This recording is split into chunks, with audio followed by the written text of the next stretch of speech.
Thanks a lot for this great introduction. I'm very happy to be here with this great panel. We worked hard and we decided to keep it casual though, because we want to actually provide real answer to those complicated questions. So for those who came to actually see MiCA, the singer is not going to come. We're just going to talk about the regulations. So, you know, be prepared. It's going to be sometimes a little bit technical, but we're just going to try to make it simple and make it understandable. So you just raise some hands or make some noise if it's like too technical. What about MiCA? We've been in this turmoil of a regulation time, and now we approach the moment where the law has been adopted, it has entered into force, and we can see the actual day-to-day of MiCA spawning. The first question that I would like to ask my awesome audience of speakers is, how do big and small, most importantly, stakeholder will adapt to MiCA? What's happening post-MiCA? Stéphane, you saw probably many cases during the time you work also with the White and Case. What is your experience about the adaptation of those stakeholders to MiCA? What's happening?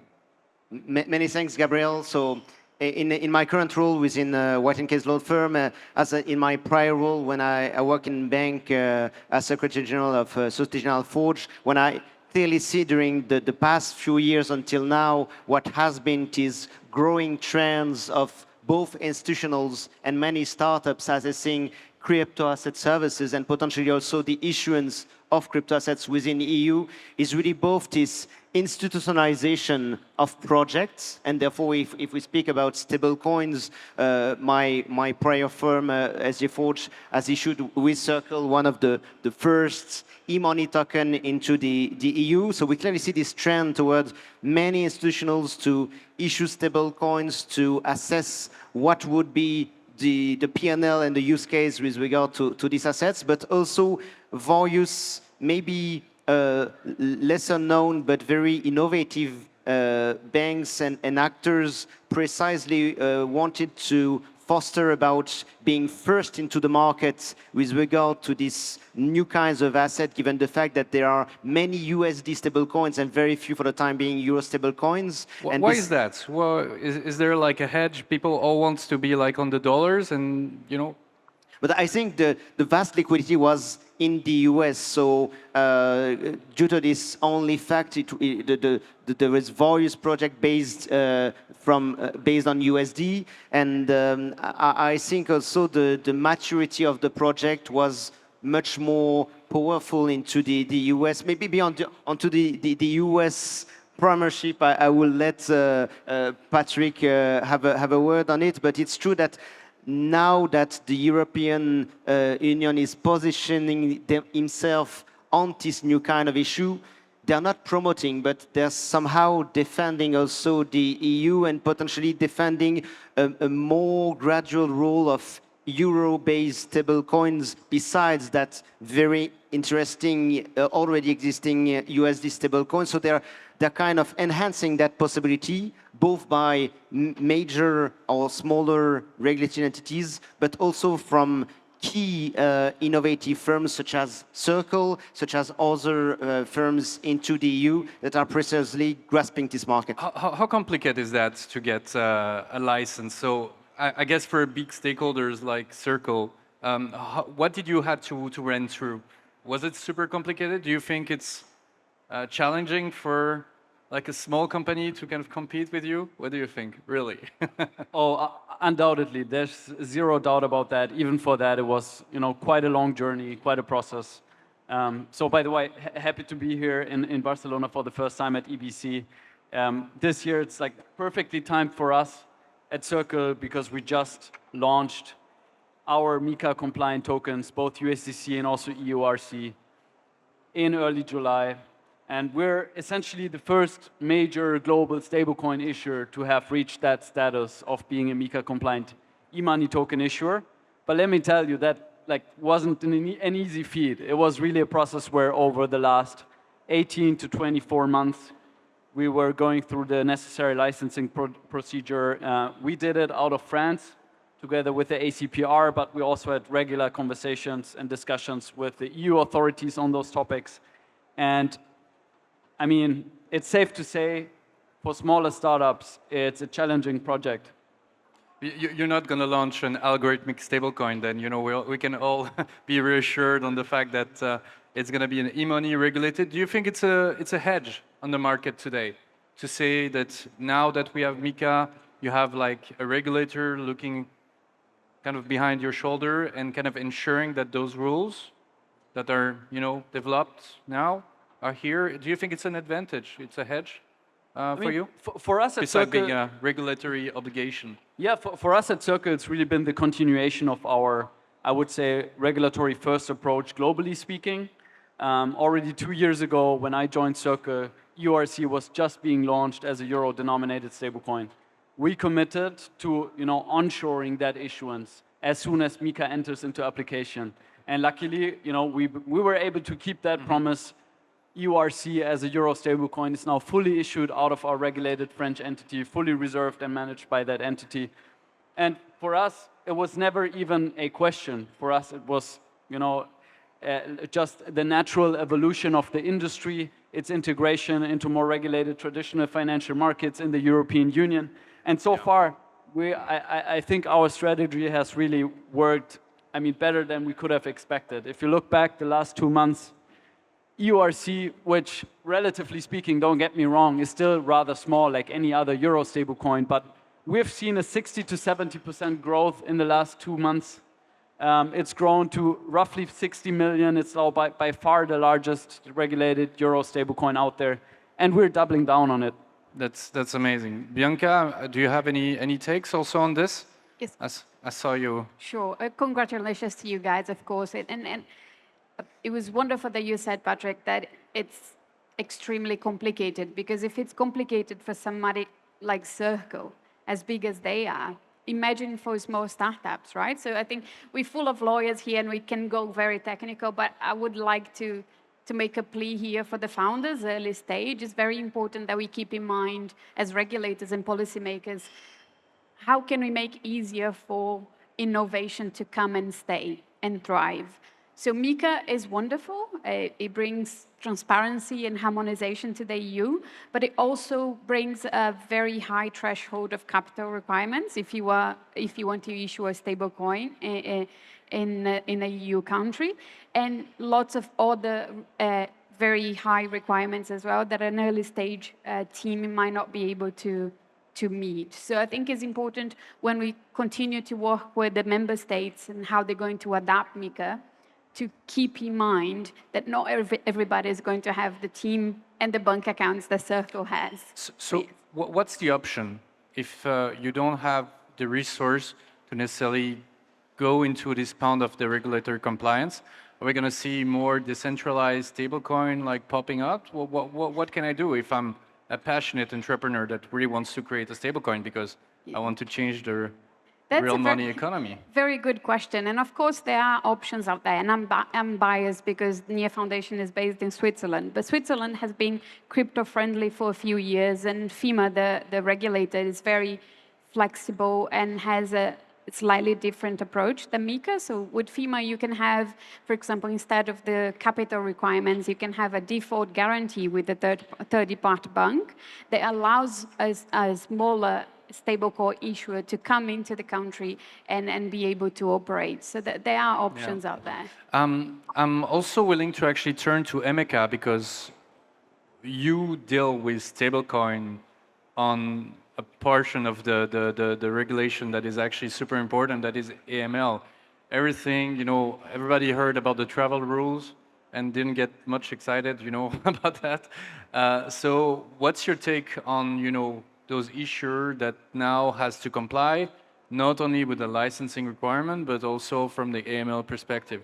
And by the way, there were some crazy ideas about how we should implement AML. We got to this stage. What do you have to take? What's your take on the AML and the stablecoin? Yeah, thanks, Gabriel. Happening now, For post-MiCA? starters, it's a welcome development in terms of the industry moving towards crypto being from like the wild west to now being like regulated, where we care about like AML, where we care about where funds are coming from. So it's definitely a step in the right direction. In terms of the approach, or like my recommendation from that standpoint would more be for anyone coming into this space to come with the mindset that you're going to have to comply. And by complying, there's a saying that says compliance makes the finance world go round. Do you think it's fair? Like I hear a lot of people actually talking about the fact that we're making it harder for crypto than for cash. By the end of the day, like the stablecoin, it's kind of meant to be this digital bearer title. We apply different rules by the end of the day. Do you have a take on that? And also, do you think it's complicated now to issue from an AML point of view a stablecoin? I don't think it's complicated. I do think that with new technology, or when you're like applying like old technology to like new concepts, there's always the initial period where there's some form of like friction. So a lack of understanding, a lack of like strong technical partners. There might be a couple of reasons, or just like a resistance or pushback from the market itself. So it's not so complex as it is. And if we think about like when the SWIFT system was being implemented, like 40, 50 years ago, there were these teething issues, I would say. But overall, 5, 10 years later, everybody's on the same page. We're settling transactions, we're processing transactions smoothly, like in milliseconds, without even thinking of the underlying technology or underlying checks that are happening. And there are a lot. So yeah. So it's time for the technology of blockchain to become seamless, if I understand you correctly. Yeah. Next round of question will be much around Circle. I'm sorry, Patrick. But being, the elephant in the room, I'm talking still about Circle. The question is really about how do you see the look ahead? So you're in this expansion phase. I heard recently your CEO saying, tackling also the challenges of having this global currency. It's quite new actually to really think of a global currency in its design. What will be the look ahead for Circle in the next 5 years with the MiCA and with everything happening?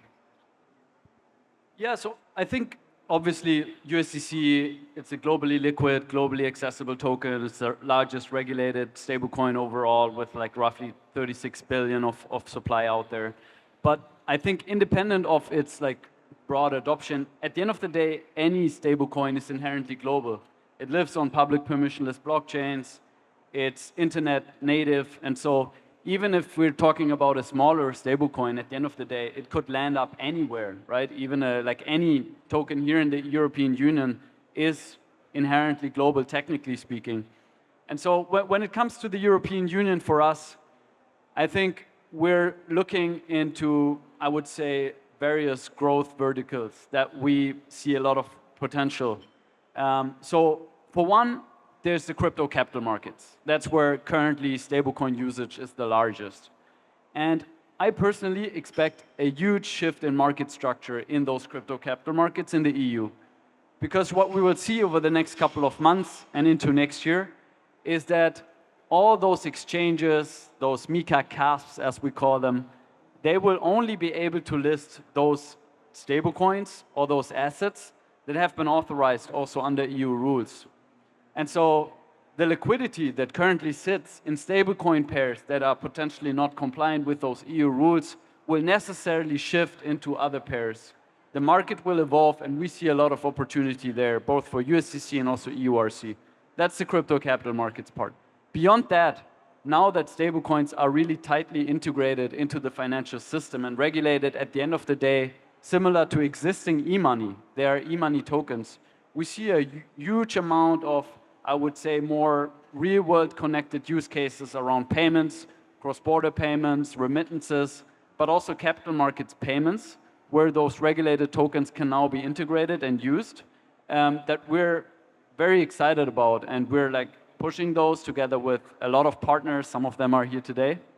And we believe that in the European Union, for our euro stablecoin, but for euro stablecoins overall, we can expect at least a significant growth over the next 12 months. Let me ask you a question that way. If you could actually modify some aspect of MiCA, what would you change? What do you think is eventually not really tailor-made to actually your activity? I know it's a tough question. Feel free to answer it the way you want, but I think it's interesting to highlight also what can be improved in this post-MiCA time that we are going to witness, because probably the MiCA regulation will be refined, if not directly in the text, at least in the practice. So what do you think could be an evolution? It's actually an open question. If someone else wants to actually see it, I don't mind maybe taking a stab at Justin. it, yes. So you correctly mentioned, Patrick, that the EMT license is essentially an EMI license, which is quite a heavy, burdensome process to go through. So essentially, if you're regulated as an EMT, you have the same rules of the EMI which apply to you. However, there are some nuances which aren't really addressed in the regulations. So for example, if you are an EMT issuer, such as Circle, the law doesn't allow you to offer interest on those coins. However, third-party platforms, such as DeFi platforms, can offer interest, which is obviously very attractive for the DeFi market and is widely adopted. So that's not really addressed in the regulation, which is, of course, very interesting for the market and positive because it allows it to flourish and be used in that way.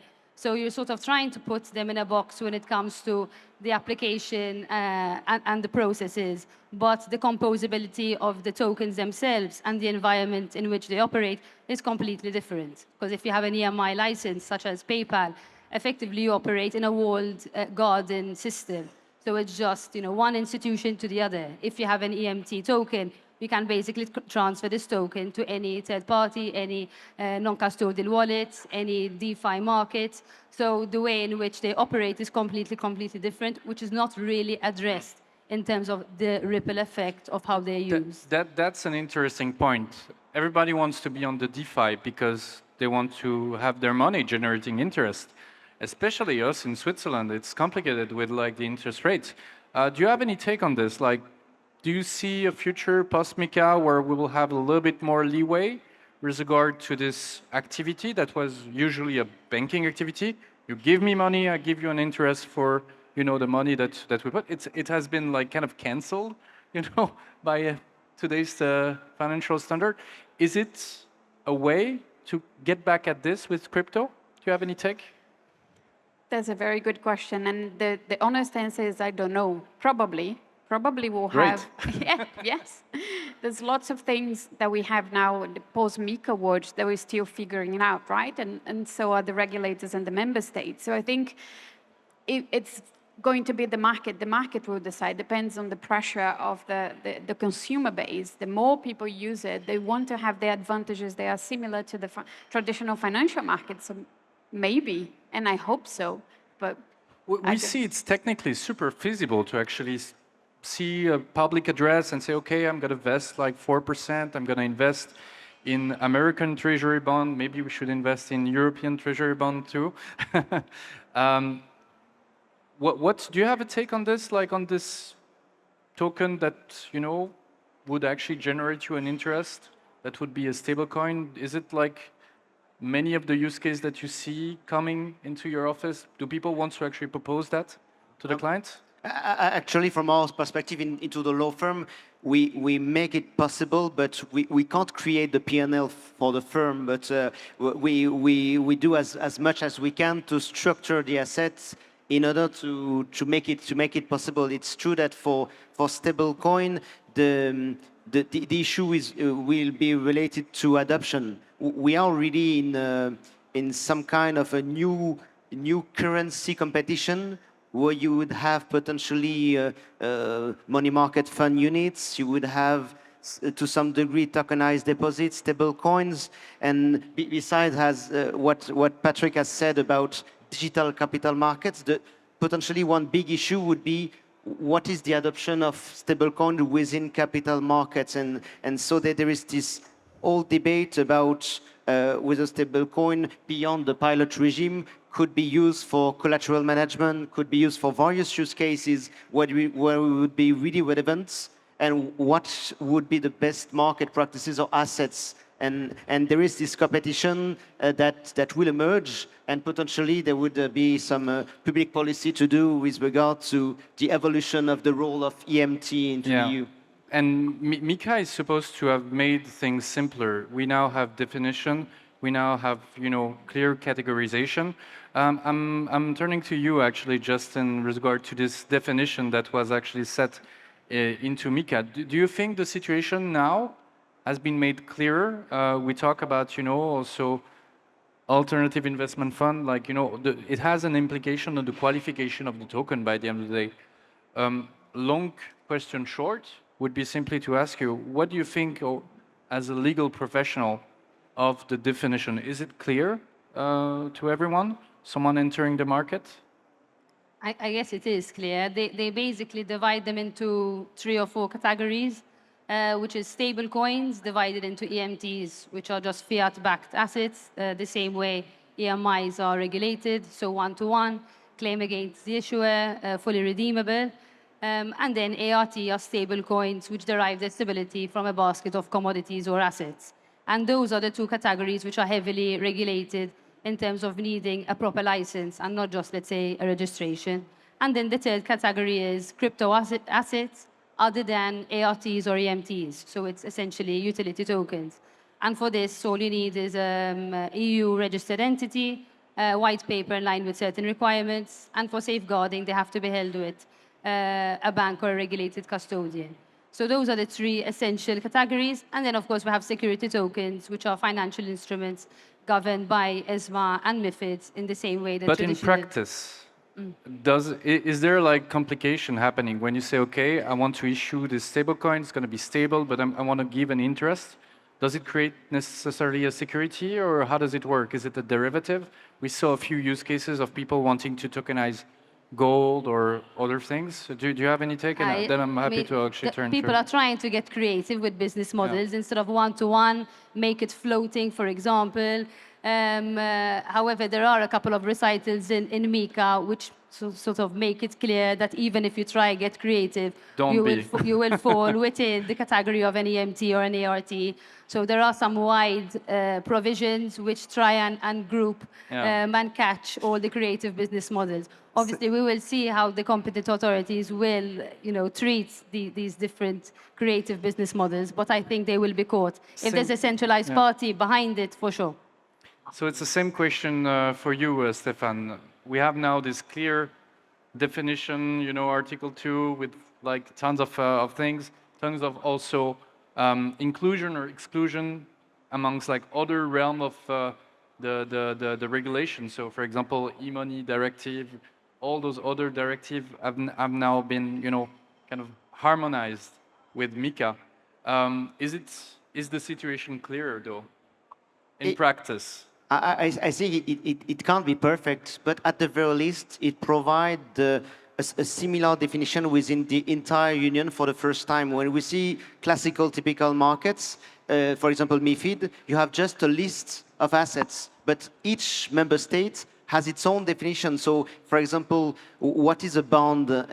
You know the basic definition, but each country has its own definition in the securities law, and so that's one of the reasons why there are difficulties to have aggregated capital markets. With the MiCA, it is a regulation, so you have the same definition. The ESMA would provide hands-on approach with regard to their interpretation. So, for example, it would be easier to define utility token in a broader cross-border sense. To some extent, even though the word does not exist, virtual currencies would be somehow defined as time goes by more closely. It's true that with regard to stable coins and some innovative tokens, there would be always a gray area because innovation moves quicker than regulation. How we'll do? We'll have a utility governance token that is a stable coin at the same time. How does it work? I have if you have a hybrid token for you, if that's okay. You have a question? I mean, that's my job. Of course, I understand it's very clear. If you have MiFID, you have a list. But what happens if you have a token that in one member state looks a lot like something that would be under MiFID, right? How are we going to deal with that contradiction under MiCA? It's a question for... No pressure. Not for me. I mean, it was for... I think I Justine, maybe, I or can partly Stéphane. respond that at the very least, the intent of, I cannot speak on behalf of the ESMA, of course, but the intent of the ESMA is really to foster as much as they can do a shared approach into the interpretation of the assets. So maybe with regard to the most famous crypto assets, there would be a shared vision about what is or not Bitcoin, Ethereum, and the main crypto assets. But you're true that for many innovative tokens, there would be this country by country, case by case, and that there would be some need of lawyers potentially. So now is the time where your clients say, okay, where should I go? That will be the most gentle jurisdiction to my very exotic stablecoin or structure. Maybe, I know, we have several jurisdictions that are actually present.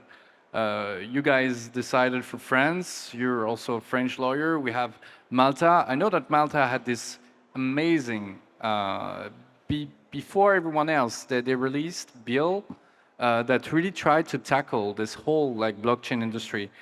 Where do you think we will have the most comprehensive authorities? Because by the end of the day, the MiCA regulation will be implemented on a case-by-case basis in each country. So who will take the lead? Where should I have my stablecoin project?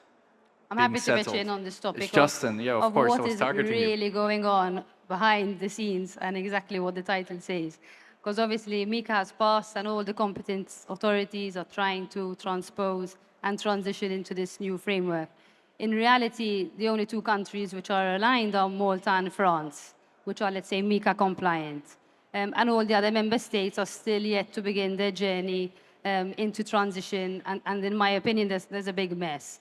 So there's a lot of operators which have a vast license in these jurisdictions, will probably continue to operate under the vast license, under these transitionary measures, if they didn't apply for a license, which is already in a MiCA-compliant jurisdiction, and they won't be able to passport. So you have a lot of fragmentation in Europe in terms of operators and their abilities to continue operating in Europe. In Malta, for example, Q1 of this year, we had an influx of players apply for a license.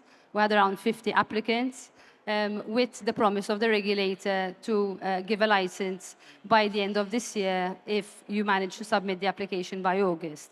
Some people made it, some people didn't. For the people who didn't, they lost investment, so they're looking for alternative solutions. So there's a lot of sort of consequences and effects of what is happening per jurisdiction. Some people will manage to continue operating and transition to MiCA and passport. Some might have to cease operations. Some might lose investment. Some might continue operating in that jurisdiction but not passport. So the ripple effect and the reality of MiCA behind the scenes is actually very complicated and not super positive, in my opinion. I want to give Stéphane the word, and I'm then interested to hear about Emeka and Bianca, about what they see in practice, and whether also stablecoins might be done somewhere else. Stéphane. Thank you very much. So, with regard to the choice of the relevant jurisdiction, I think each CEO entrepreneur has really to have a clear mapping of what they want to do. So with regard to the choice of jurisdiction within the EU, it's first, what is my client base? Where is it mostly located? Second, what are potentially my main partners? Am I willing to have some partnerships with banks, with crypto players? And depending on that, the choice of jurisdiction really matters. If you're choosing some countries where capital markets are less known or developed, or some major capital markets, it will potentially depend on that kind of arbitrage. There will also the issue about the maturity of the regulator. There are many countries that are positioning themselves, but are they clearly into a position to understand your needs, your problems, in order to assess it and be in capacity to respond quickly? And so that's the main question potentially, to be in capacity to respond about either as a CASP or as a potential stablecoin issuer, where you want to find the good leverage, the good jurisdiction. I think it's a super interesting question that I want to just direct 1 second to Patrick, because you actually made the conscious choice, besides wine and cheese, to go in France, you know, amongst the advantages that you could find. What was the main reason why, you know, do you concur with actually what Stéphane said about, like, you know, we had this, it was easy to talk with the regulator, we find the relevant partner. Like, what was the main reason why you actually picked amongst the member states, France? Yeah, there's a variety of reasons. Wine and cheese are definitely among them. I get you. So the top reasons for us were a major reputable European country. Secondly, an innovation-friendly current administration under the president. Thirdly, a strict but very experienced and knowledgeable supervisor. We're not the only ones doing a stablecoin out of France. Other startups, banks are doing it, Stéphane's ex-employer. And so that helps when you're not the first ones and the supervisor is actually already experienced in the topic. And last but not least, also a huge crypto ecosystem around major events with a ton of developers that allowed us to quickly build up an operational team. Overall, a world of possible, but yeah, okay, great. We discussed a lot during also our preparation call about, yeah, but what about if post-MiCA was a time where people would actually find option B more attractive? And I want to redirect this question to actually Emeka and Bianca. You have in your everyday practice also people who wants to find like easy solution. And sometimes the easy solution are actually outside Europe. And when you have a world project, what about, you know, settling in Dubai? I mean, you know, if it works, Emeka? what do you see Yes. how do you see also this like international competition? Yeah, so I can go Go ahead. first. So it's two things, and we saw the first one when like travel rule came into play in UK. We had a lot of like regulatory arbitrage. You know, we had companies who simply just up and left and went to MiCA or went to EU, for example. And obviously now there's a ticking time bomb. You know, there's deadlines. We're counting down, and you know, within the 1 year plus that they've had, they should have been able to, you know, shape up their books and prepare. If VASPs or CASPs are still not ready at this point, there will be some that would move. But the most important thing for, you know, a number of these players is, if we look at the underlying things we're trying to achieve with like MiCA, not just from like a stablecoin issuance perspective, but from like an, you know, AML perspective, from like, you know, consumer duty perspective. On the base level, you know, from a technical level, it's pretty much very similar across board. So while they might move jurisdictions, when it's time to switch back or expand, so to speak, MiCA has already given that framework where there's like a, you know, cross-border harmony in a way. So it will be somewhat easier. It's not going to be a hurdle to go back than it is now, where they're trying to figure out where can we go in a limited amount of time. Bianca? Yes, I think you guys raise very important points, because, of course, when you're setting up a project, regulatory clarity is extremely important, but also there's so many other things that a founder needs to think about, right? Taxes, economic substance, how do I set up a company? Do I need to have a presence? Do I need to have local service providers? So I think other jurisdictions have been working in this industry for a long time. We heard earlier on a panel about US, UK, and EU. The main regulators and policymakers have been scratching their heads for a while, and regulators in the Cayman, in the BVI, or in Switzerland, and even Abu Dhabi in the EMA have been saying, okay, no, come here, we can help you. We can set up a framework, we can give you office space, we can give you fiscal benefits, and we can help you find and keep talent. So I think there are other players out there that could still be attractive if MiCA becomes too complicated, but also I think it's a great opportunity for the EU, right? For them to come to to seek this in their particular member states. Let's create incubators. Let's create accelerators in the EU. Let's bring the innovation. Let's make sure we have an attractive place for the founders to come and stay and employ people locally, but also be able to employ people globally. So I think,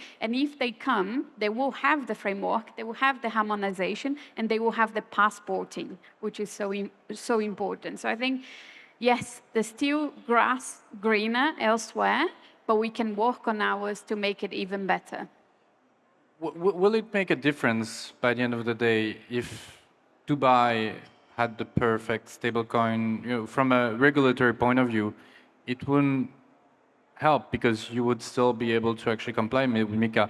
Maybe we can talk a little bit about the scope of MiCA in a few words. When do MiCA applies to me when I actually am a stablecoin issuer? I think I'll leave the stablecoin part to Patrick and Stéphane and Justine because I like the utility token side. I like the tokens that come and bring products and services. Yes. Justin, do you want to answer So this? basically, if you're targeting Europe, if you'd like to list on a European exchange or use a European entity such as a broker or custodian. And in fact, one of the ripple effects we're seeing post-MiCA for stablecoins is the delisting of certain stablecoins on certain exchanges and certain operators, such as Tether and a few others. So basically, unless you're operating under the premise of reverse solicitation, if you want to target Europe or admit to trading in Europe or list on a exchange, you basically have no choice but to obtain a license. And to your previous point, in terms of which other jurisdictions to go to, till a while ago, there could have been some jurisdictions which you could safely operate from without obtaining a license, let's say the Seychelles or certain other jurisdictions. But now even offshore entities, offshore jurisdictions, are regulating. Like there's a new regulation in Seychelles as from January. So unless you want to set up insane kits and just operate under reverse solicitation, you're going to have to get a license somewhere, obviously depending on where you're targeting. So there is no way around the law. No hiding. Just one quick addition. Well, interestingly enough, for Euro tokens, so Euro stablecoins, MiCA even goes further and has like an extraterritorial scope. So no matter where you build your Euro stablecoin from, you could do it out of South Africa or the Philippines, you will be treated as offering that token directly to EU consumers. And there's no way around like circumventing MiCA also. So that's like, some people don't know it, but if your business is like launching a Euro stablecoin, you need to come into compliance with MiCA, or already today you're actually an illegal offering of that token.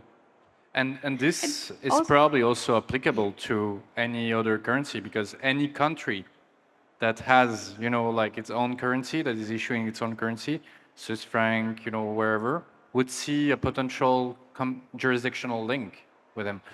Did you want to? Yeah? I just wanted to say that, of course, founders want to comply, right? It's not about circumventing regulation. It's about having clarity, understanding what they're in for, and being able to comply with regulation where they decided to set up. So I think that making it easier and accessible is much more important than just having a piece of regulation that is going to crush everybody.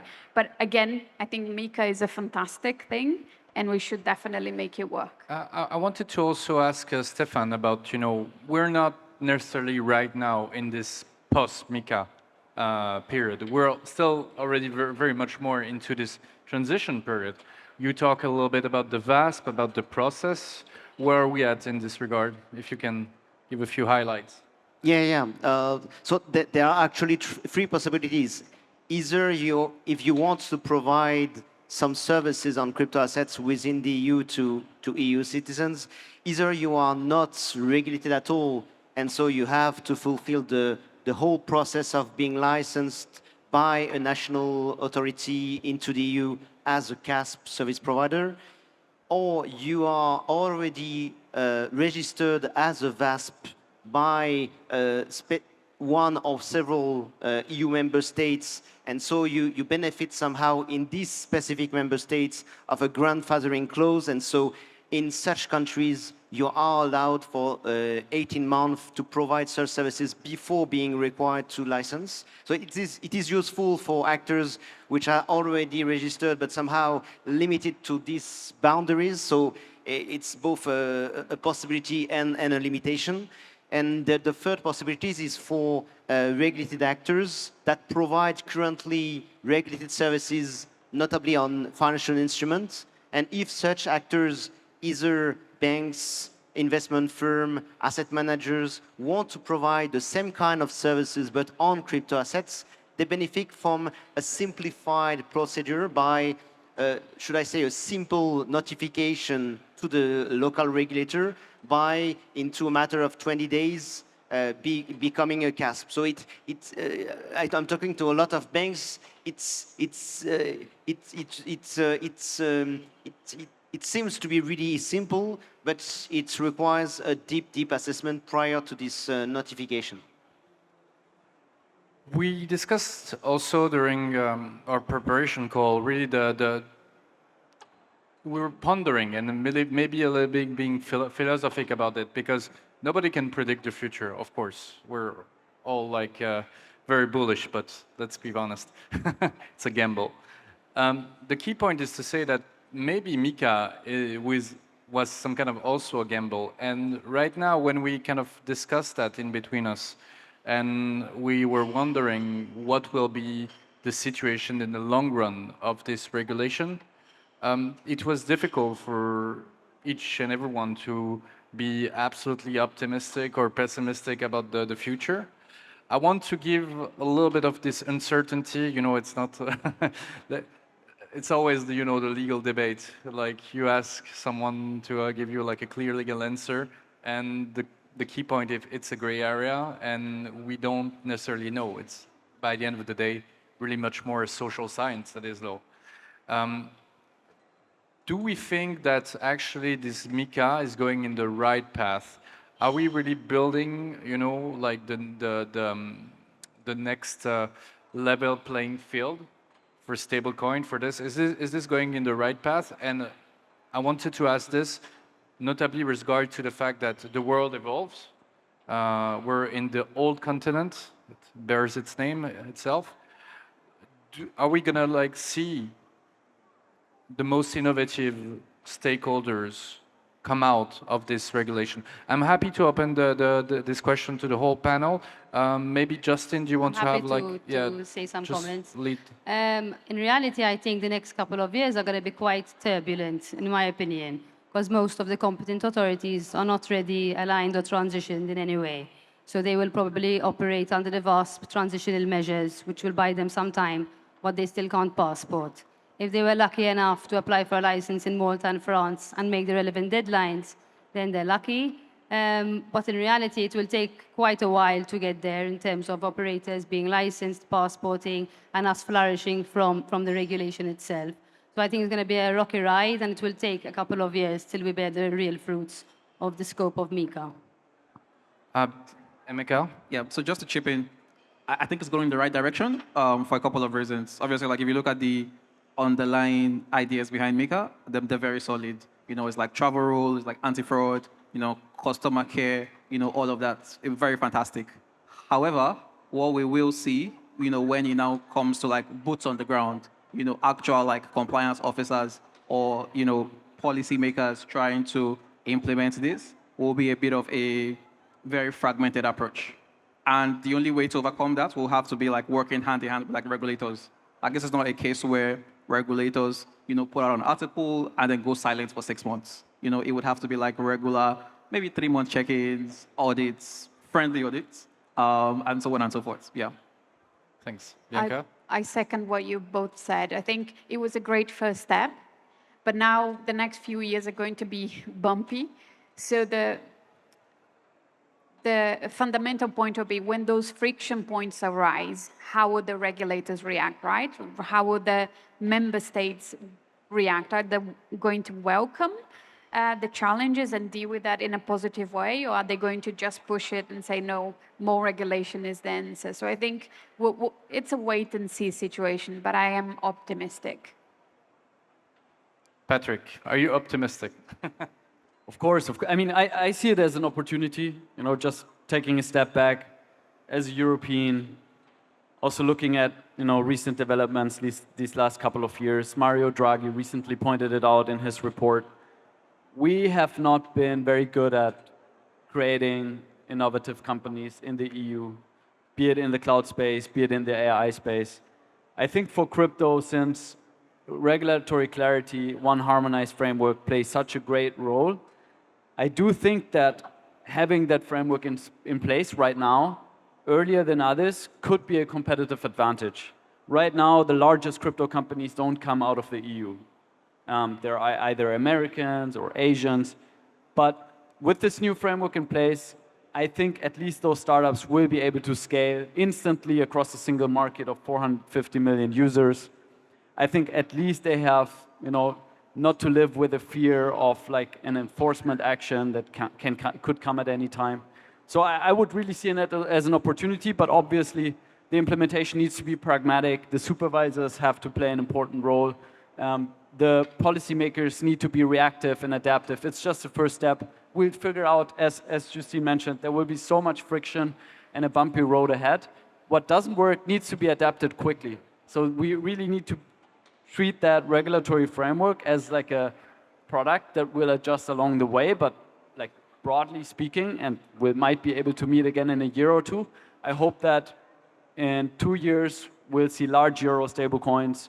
We'll see large European exchanges operating across 27 countries. We'll see large liquidity on those exchanges. And so hopefully we'll get there, but at the end of the day, it depends also on all the companies and people here. Stéphane, what's your optimistic or pessimistic view? Yeah, really optimistic, because when you see potentially the aim of the EU institution, it was precisely to not repeat the errors of the past. When you see securities markets, they are really segregated because in itself, the market infrastructure have been structured in a national way. The securities laws are defined in national level. And therefore, if you want to aggregate a single market, it's really tough because of this legacy of decades of national histories. For payments, it's the same. Now with MiCA, there was the aim to say, okay, before each country having too much legacy on the national laws, we provide a single setup. And so we provide the possibility to adapt, of course, MiCA, but at the very least to have very early on and at the first from the OECD to have these aggregated rules and assess as time goes by, but very positive. And for the 30 last seconds that we have, just want to leave the floor to Bianca to discuss in a few words that what will be the future. MiCA was actually just step one. We often forget about this. What about like step two? In a post-MiCA, there will still be MiCA. Yes, I think we heard before about MiCA 2 and how to address DeFi and what level of decentralization is fully decentralization. But I think we should just wait a bit, not rush into anything. I agree with the previous panelists to say, let's see how this goes. Patrick put very well to say, okay, let's use it as a product. MiCA is a product. Version 1.1, 1.2, let's make this one work before we rush into another set of regulations that could bring more problem. And also, this industry runs so fast. If we're going to take the next 2 years thinking about DeFi on a MiCA 2, well, in 2 years' time, everything is going to be different. So maybe let's work on implementing this one before starting another one. This is a story to be continued. Thanks a lot. You can give them a huge round of applause.